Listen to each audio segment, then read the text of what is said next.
So we've got a dream team here of industry experts, and not just experts, doers. And maybe we can start with Linda.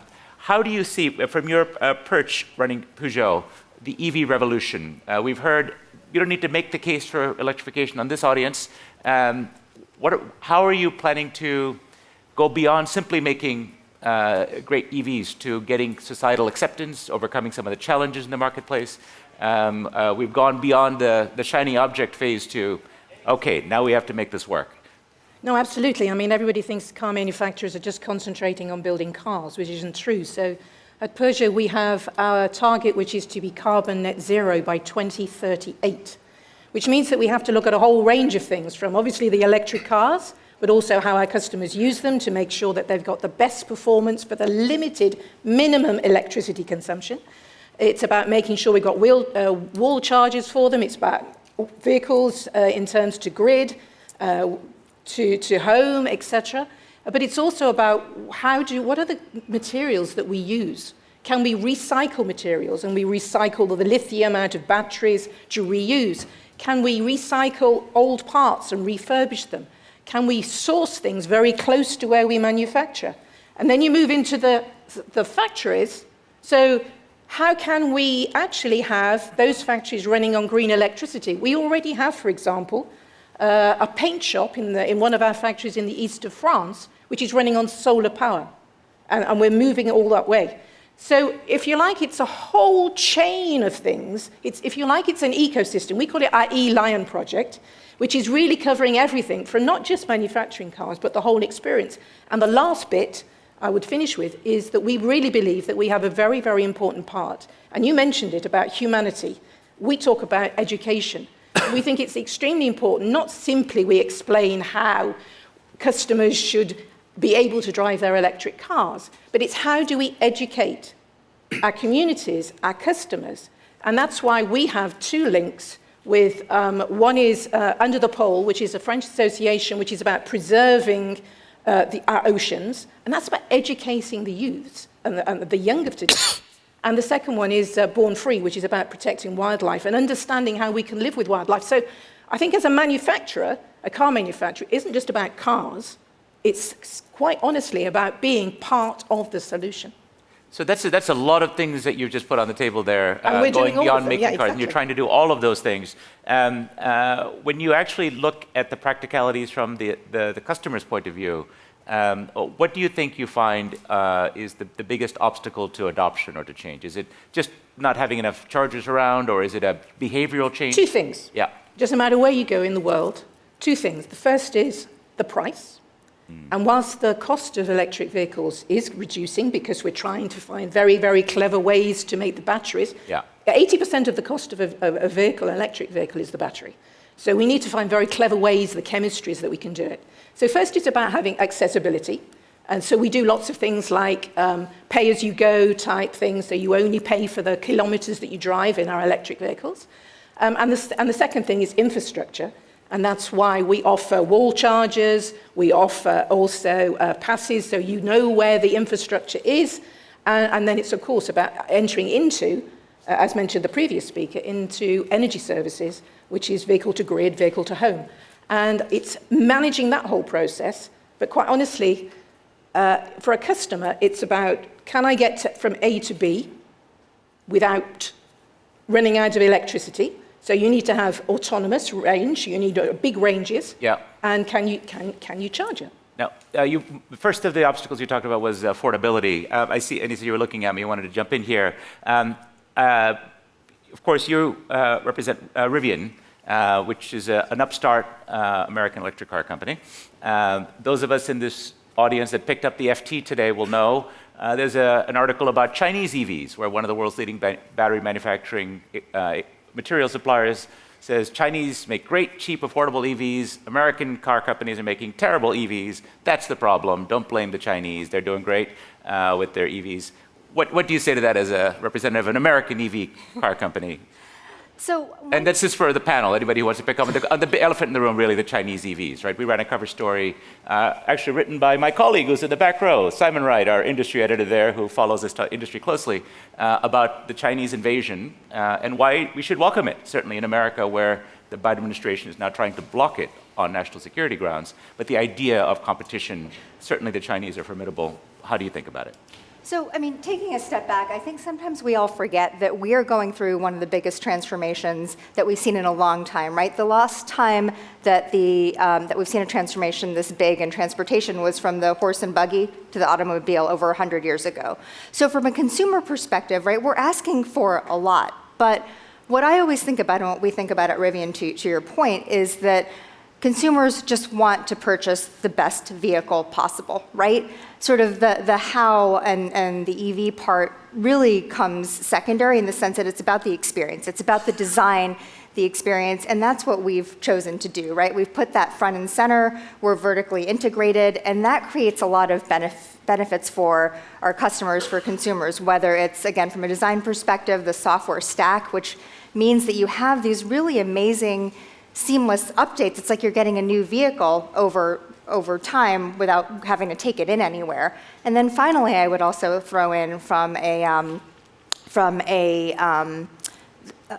perspective of not just the software stack, but also from a customer perspective in terms of sales. But that's one of the really great things about Rivian's is that our customers really have spoken up and they love the vehicle, and that's why it gets ranked, for example, as high as it does in Consumer Reports. So make it kind of cool, sexy, attractive. And that was the brilliance of the Tesla Roadster, of course. It made it an attractive EV, but it was very high priced. Yours are not the cheapest EVs on the road, so maybe it's a niche product for now. But let's see. But we are revealing our R2 line this week, actually. Oh, is that right? Okay, well, you heard it here good first. Timing. All of us can afford the next one. Just a point on the Sure. Chinese. I mean, Yeah. we talk about the Please. Chinese. I mean, it is a well-known fact that their manufacturing cost is 30% cheaper than a European manufacturer or a US. So that's, if you like, that's the benefit if the Chinese come, because it forces us to be very, very competitive and challenging to reduce our costs. Do you think you're advantaged compared to your European Well, the manufacturing advantage- rivals? I mean, the advantage is, I mean, there's some great Chinese cars, I'm not going to say that, but of course it's also not only the purchase of the car, it's also all of the after sales and the parts availability. And Chinese coming to Europe are right at the very beginning. It's a little bit like the Japanese were and the Koreans were. Right. They will come. But I think our advantage is that we as European manufacturers is to very much fight for the fact that we have the proximity, we have the experience of our dealers, we're right here. But we also are challenged, which is why we need to reduce the costs and make it accessible. It's back to cost. Matt, why don't you jump in here? I would love a new Rivian, to be fair, I think. But I suppose... Are there car keys under every seat like Oprah does? Possibly. Is that what you've arranged? But I suppose this room alone is a self-selecting audience of probably middle-class Tesla buyers or EV buyers. The issue is more, and I think to Lynn's point, price and understanding energy, to me, are the two barriers. So getting the early majority to buy Teslas is great, but what we really need is leadership on a price level to get mass market distribution. And I think we take a negative view of Chinese imports at our peril, because actually, what do we want? We want people off of petrol and diesel cars ultimately. So 20% at least of UK emissions are out of tailpipes. All the additional pollution effects, the environmental issues that come from that are huge.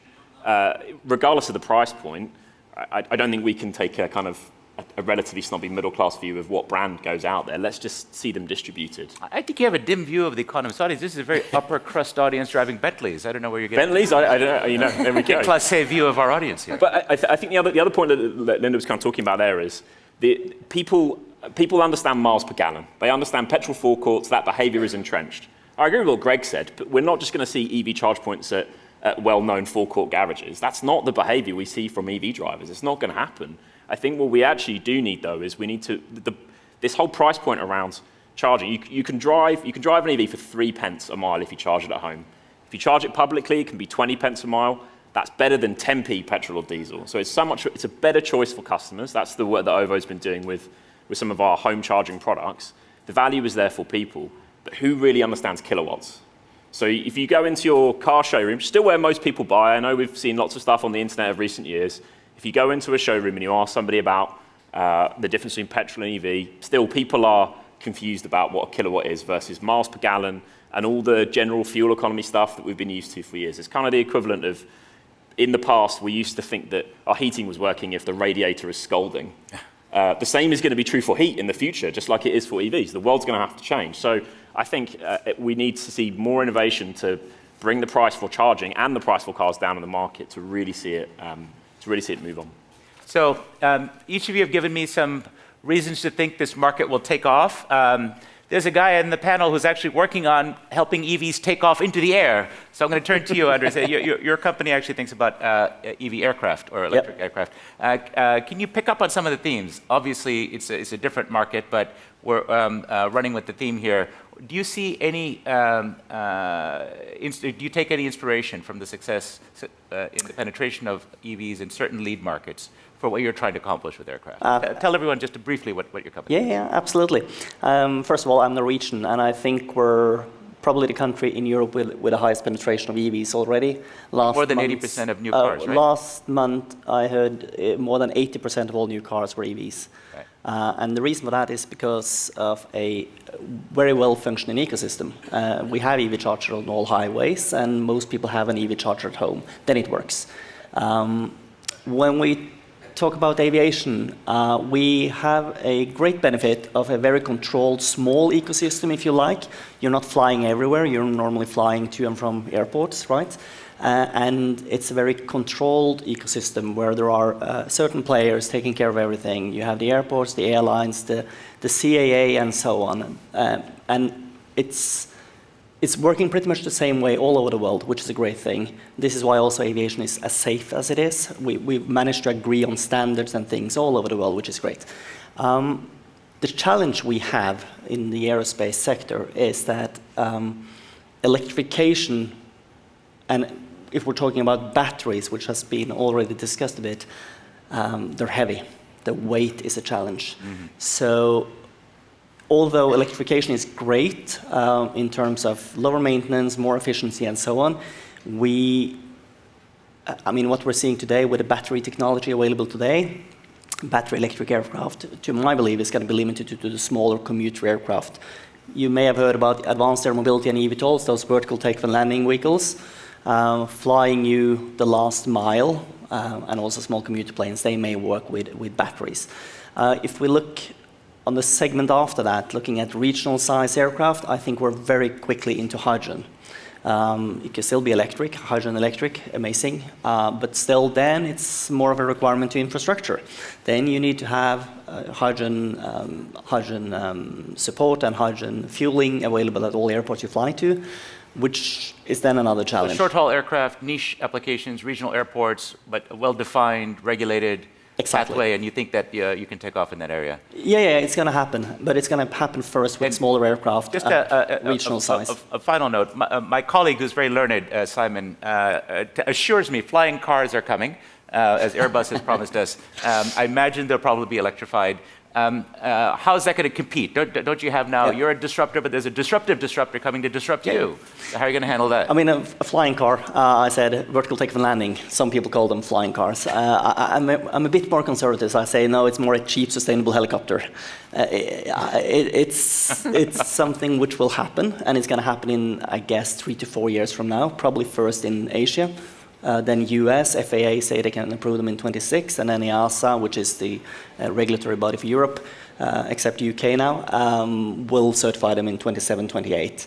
They will come, but in the early phase, I believe more in them being an alternative to helicopters on easy missions, flying the short distances. They're great, sustainable, less noisy, and they will perhaps in the future become more available, and you can envision flying cars if that's the intention, yeah. So a lightning round. We just have a few seconds left. You started by telling us, Andreas, that over 80% of new cars in Norway are now electric. I think that most people will know this. A question for each of you on this panel, other than Andreas, since he's already put the number on the table. For the United Kingdom, when will 80% of new cars, 80% plus, achieve that mark of being electrified? You pick a year. Well, We'll start with Linda. I've already declared that Peugeot will be selling 100% Right, but for the electric whole cars. market. I mean, For the whole of Europe, 100% in 2030. 100% new cars 2030. Okay. Yes. What do you say? It's going to be later with 2035 and the flip-flopping we've seen on a policy level, I think. So more like 2035, actually. What's your bet? I'm just going to end that for the planet, we need to get there as soon as possible. So No, you everyone gotta needs say to get all in. I'm going to go in between the two nail it. numbers. Somewhere between the two. Okay, navigate a safe route. Okay. Give my panel a nice round of applause for putting up with my rude questions. Thank you for a look into the electric future. I ask you to step this way, and I'll invite my next speaker on. Thank you all very much.